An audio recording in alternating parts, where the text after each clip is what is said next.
આ બધા ભવની વાતો કરે એમાં મને ટપા ન પડતા. ઓલા ભવમાં આમ ને ઓલા ભવમાં આમ મળ્યો એ શું થાય ને કાલની ખબર નથી. ભવની હું ખોડવી હોય ભલા મને. આ ભવમાં હું વાંધો શું ઘટે છે? હું આ કર્મમાં મને નથી ખબર પડતી.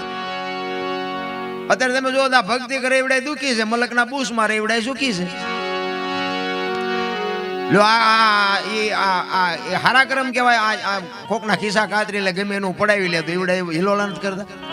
દ આંગણા વેટ્યું હોય 40 લાખની ગાડી લઈને નીકળે, આપણે એમ થાય કે બૂસ માર્યો દીવડો એ છે આટલા હિલોળા ને. હવે આપણા માતાજીના ભગવાનના ગાણા ગઈ રાખી રહ્યા રાગડા તાણી તો મોટરસાયકલમાં ટાયર નાખવાનો વ્યાજ નથી. પણ કર્મે લખ્યા કિરદાર કોઈ દી સઠી ના સુકે નહીં. પછી હુનર કરો હજારી આખરે આડા ભરે. અખિલ બ્રહ્માંડના માલિક ને તમારું અને મારું જેને સર્જન કર્યું હોય, આખો વિશ્વ જેને બનાવ્યું હોય, એ કૃષ્ણ પરમાત્માને ખબર ન હોય કે અહીં બેસ તો ભીલ મને બાણ મારશે ને ખબર ન હોય.